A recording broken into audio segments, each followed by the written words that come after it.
এখান থেকেই আমার এই ভিডিওটি দেখছেন, সবাইকে আন্তরিক শুভেচ্ছা ও অভিনন্দন। ভাই, আসলে আমি আজকে একটি গাছের উপকৃত ওষুধি গুণাগুণ নিয়ে একটি গাছ দেখাবো বা বলবো এর গুণাগুণ সম্পর্কে, বা পরীক্ষিত 100% পরীক্ষিত। আপনি ব্যবহার করে দেখতে পারেন। এই গাছটি সচরাচর বাংলাদেশের প্রত্যন্ত অঞ্চলে পাওয়া যায়, যা আমরা অনেকেই জানি না যে এই গাছটা আসলে কি কাজে লাগে। তো গাছটা খুবই উপকারী এবং মানসম্মত ওষুধি গাছ।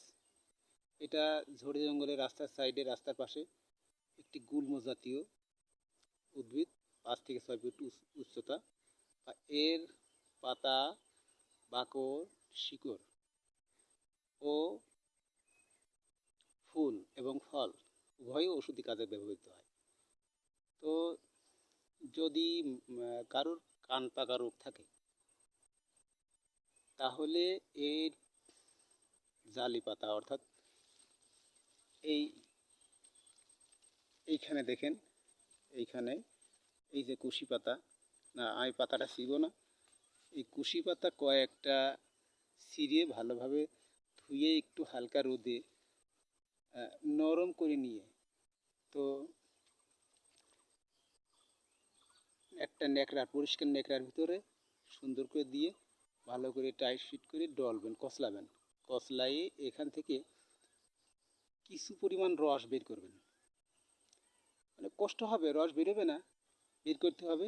ন্যাকড়া দিয়ে ডলিয়ে ওই ন্যাকড়াটা মুচড়াইলে আপনার কয়েক ফোঁটা রস বের হবে। এর সাথে আপনি অলিভ অয়েল সামান্য 1 ফোঁটা পরিমাণে, অথবা ফিটকারি 1 দানা পরিমাণ দিয়ে আপনি ভালোভাবে মিশ্রণ করবেন।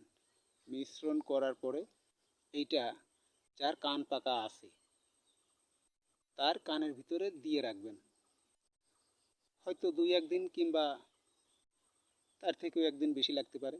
তবে ইনশাল্লাহ আল্লাহ পাকের রহমতে কান পাকা রোগটি চিরতরে চলে যাবে এবং আর হয়তো হবে না। এটা পরীক্ষা করে দেখতে পারেন এবং ব্যবহার করতে পারেন। আমার চ্যানেলটি যদি সাবস্ক্রাইব না করে থাকেন তাহলে সাবস্ক্রাইব করবেন এবং লাইক এবং একটি কমেন্ট অবশ্যই করবেন যদি উপকার হয়, এবং শেয়ার করবেন যাতে অন্য কারো উপকার হয়। সবাইকে আবারও আসসালামু আলাইকুম, আলহামদুলিল্লাহ।